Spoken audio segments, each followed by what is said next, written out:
he basically took one side of the country and said, your neighbors are your enemies. We know that if I use Bitcoin, and even my worst enemy uses Bitcoin, he can't use Bitcoin as a means to screw me over. It's like putting on a spider web. Everything's kind of moving together.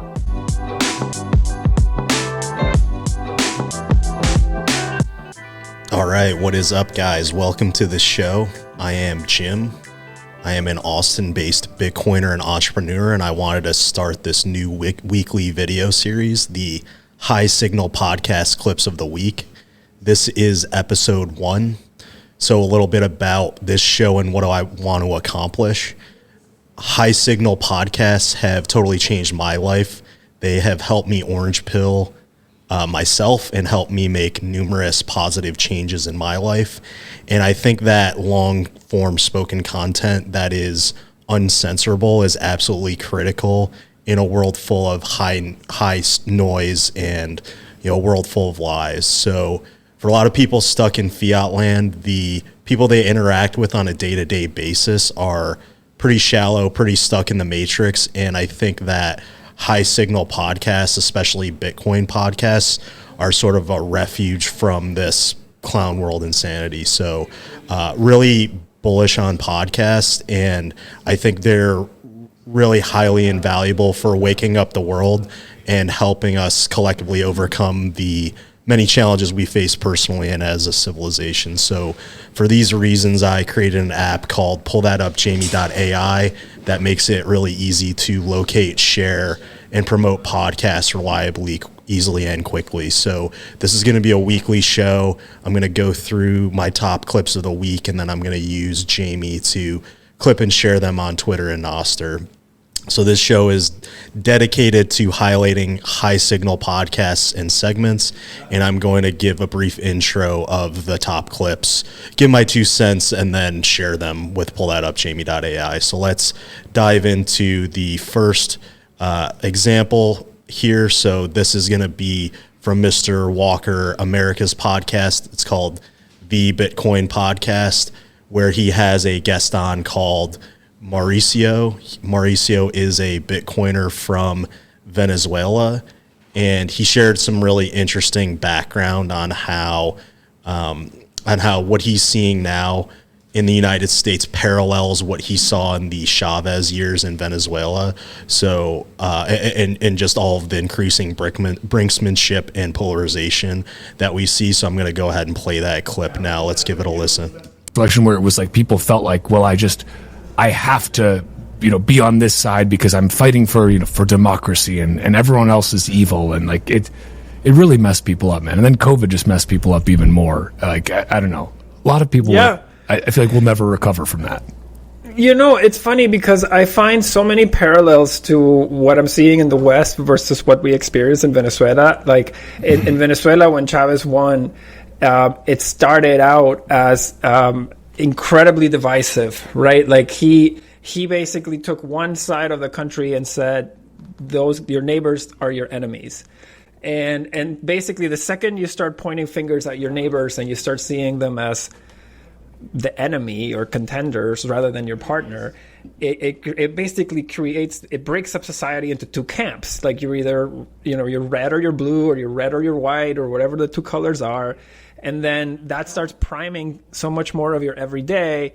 And it ends up that we end up picking people that are even more and more polarized on either side because everybody wants to get revenge from the previous term. And eventually that all goes well until the pendulum stops swinging at either end, right? Because then as long as the pendulum is swinging, it can be divisive, it can be, uniting, but the pendulum is swinging and you're giving everyone their shot. Eventually the pendulum stops swinging because the democratic entities get crippled by one or the other. So yeah, I thought that was a really interesting insight from Mauricio here. And I think it's a stark warning. I think us Bitcoiners were kind of like digital preppers, and I think that stark warning is really important. And side note, I love how Walker always finds a way to sneak communism hate into his pods. And I understand the reason why. I had the pleasure of meeting Walker in DC, And, he explained to me how his wife and their family endured a lot of hardship on account of communism in Romania. And I think that, that's a really important message to get out there about the dangers of communism. On a personal note, that's one of the things that orange pilled me pretty hard. I had studied Mandarin Chinese in school. I had studied a lot of how truly evil things like the Great Leap Forward, the mass famines, the Cultural Revolution was, the brainwashing of the populace, that really concerned me. And then in 2020, personally, I really saw how far the government's willing to go and how, we really were having Maoist-like revolutions happening in the United States with statues getting torn down. So that really woke me up. And I think, that is one pathway to getting orange pilled, is just understanding how utterly fucked the money supply is, how we centrally plan the money, and then that has negative consequences all the way down. So anyway, I want to move on to the next clip, but just say no to communism, kids. Embrace Bitcoin and reject central planning, reject central banking. And I love this clip, so I'm going to go ahead and share this on pull that up, jamie.ai, and hopefully give the whole podcast a listen here. I'll put the link in the notes here, but I'm going to go ahead and share this with Jamie. So I'm actually going to use AI to help me write like a cool little clip here, and then it's actually going to share the link. So I'm going to do that. This looks pretty good. I think the only thing I want to change is make sure that we cross tag Walker on this post, that he'll see it. And so what this will do is Jamie actually changes the text so that it will tag him on both platforms. So hopefully he likes this one. I'm going to post this now. Just click the button, and it's going out to Twitter and Oster. And it takes a second because it has to upload to Twitter, but it should be good soon.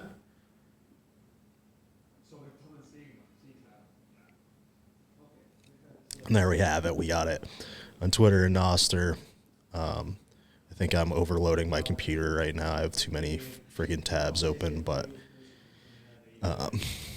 rest assured that did go out to Twitter. So I think it's time to move on to the next clip. This clip is from the Farzad podcast. So had a friend recently go on as a guest.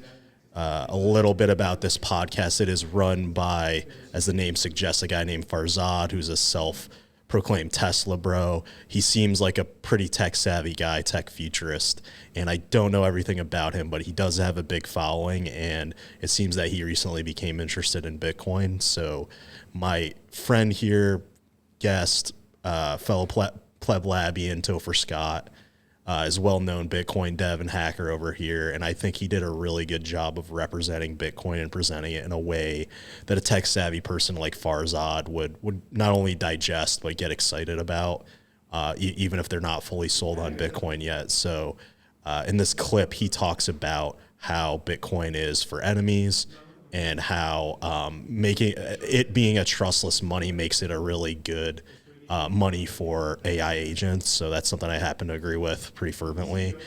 And let's just give this clip a listen. We trust how it works. We trust the mechanics of it and how it works, that we know that if I use Bitcoin, and even my worst enemy uses Bitcoin, he can't use Bitcoin as a means to screw me over. So it's designed to be the money of enemies. And I feel like that's also why it will be used a lot with AI, because like AI isn't going to want to deal with like what we call meat space. So like we have cyberspace, but we also have meat space. And so Bitcoin exists in cyberspace.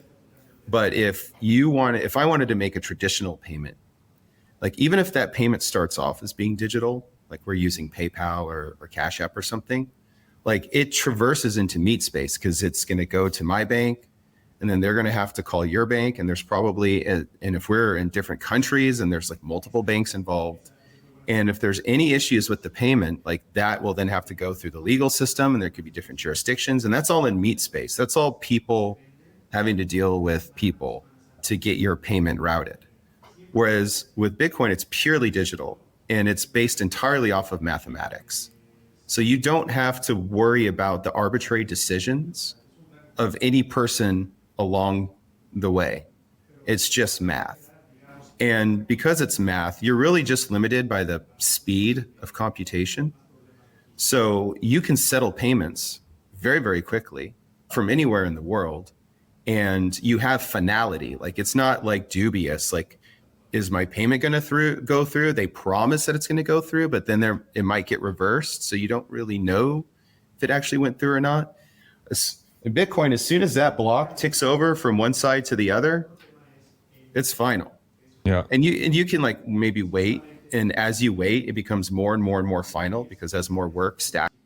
So I think I'm going to stop it there. I think Topher did a really good job of kind of explaining how the trustless nature of Bitcoin interweaves with, desirable qualities that would make it really useful in a total addressable market that's huge in AI agents. So as someone that's regularly faced with justifying myself as a Bitcoiner and trying to persuade people, I thought this was a really good example of how we can meet people where they're at and articulate views we've probably had for a long time. And, in this case, this is a tech bro that's probably thinking about the future, but I think Topher packaged it in a way that was really good and easy to understand, but also kind of appeals to, the futurist mindset. So good job, Mr. Topher Scott. Check out the full Farzad Orange Pilling pod. I'll put the link in the description. And before we do that, I'm going to go ahead and share this pod. So I'm going to hit the share button. I'm going to go here to the Twitter Noster cross post button, and then I'm going to go here and just let AI do the work for me here. It'll pull out the most singular quote, and then I'm going to go in here. The only thing I really want to change is make sure that Topher gets tagged on this, and this will actually cross tag him on both Twitter and Noster. So I think that's pretty cool.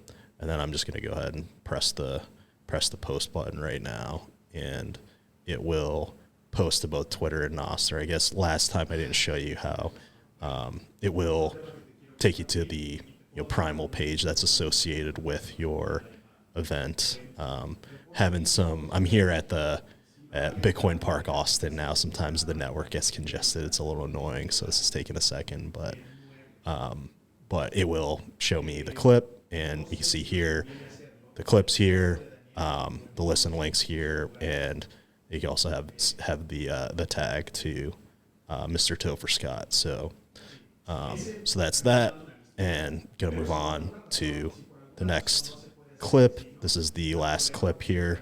I'm gonna close these because I got too many tabs open and I don't want to crash my computer in the middle of the video. But all right, next up, this one is from the Jake Woodhouse podcast. So this is a Bitcoiner from, I believe, Australia, and Jake seems like he's really into personal growth and development, entrepreneurship, something that I'm really into as well. So I thought this was an interesting pod. He had a functional medicine doctor and coach on here, and they talk about how the fiat system puts pressure on medicine that kind of makes it stray from our biological needs, and how this doctor has a more holistic approach for solving critical problems for his patients. So let's dive into the clip I have teed up right here.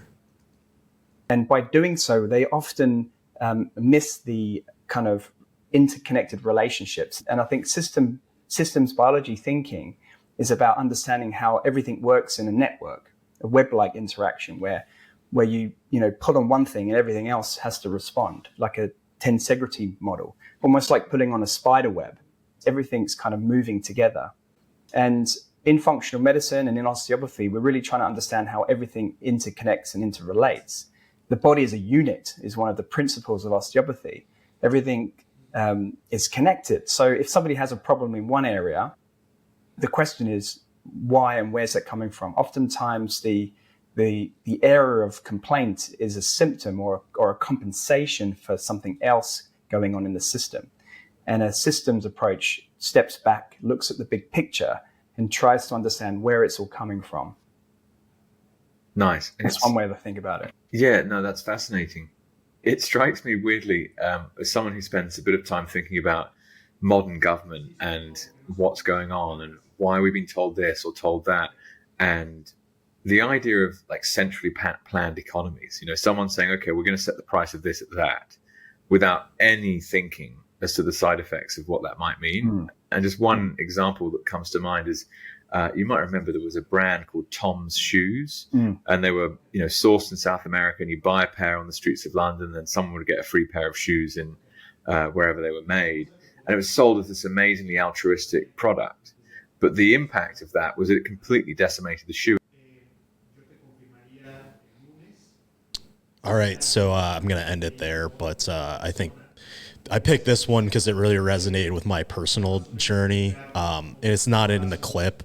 Go listen to the full podcast. I'll put the link. But Jake talks about how Bitcoin causes a lot of people to reevaluate their lives from top to bottom and just really reject dogma and instead do your own research. And you get rewarded for it. I mean, in Bitcoin, we've seen the gains, like we're outperforming hedge funds. So it kind of gets you to think, where else in my life am I doing this? And, health is a huge component. And that's something I've personally been focusing on. I've been going with the very counterintuitive Ray Peat style diet, and it's really made a big difference for me. So I thought this pod was a really cool mix up between the health world and the Bitcoin world colliding. And I wanted to call out Jake's podcast for some good content. So go ahead and check that out.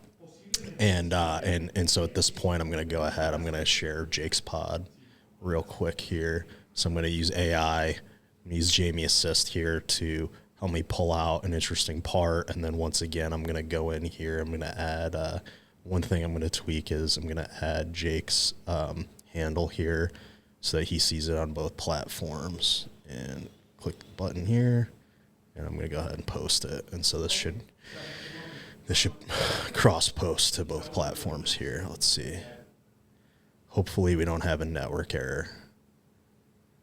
The network's pretty congested right now. Everybody's out here. I think there might have been some kind of error here, but we'll look into it later. But point being that you can cross post these clips. So that's that for now. So let's wrap up the show here, and let me know what you guys think of the show. Go ahead and subscribe if you're interested. Follow me on Twitter, Noster, Uncle Jim 21. And if you're curious about the software I'm using to make the clips, it's an open source app I made. It's called pullthatupjamie.ai. It allows you to quickly and easily search podcast transcripts with vague gists and even promote / cross post them on Twitter and Noster. So really useful for sharing ideas. And we also have the Pro package for podcasters that lets us automate from end to end. We actually we just released Jamie Full Auto mode, so that actually automates everything from publishing onward, promoting your podcast on both Twitter and Noster, and it sort of posts on your behalf, sort of like an AI assistant or intern, based on your preferences and coaching. So if that piques your interest, hit me up, jim@cascadr.xyz, or reach out to me on Twitter on Noster. I'm Uncle Jim 21. That is it for today. Thank you for tuning in to the High Signal Podcast Clips of the Week. We're going to try to do this every week and show you some of the most thought-provoking podcasts out there in the space, especially Bitcoin podcasts. Anyway, thanks for tuning in. Have a great day.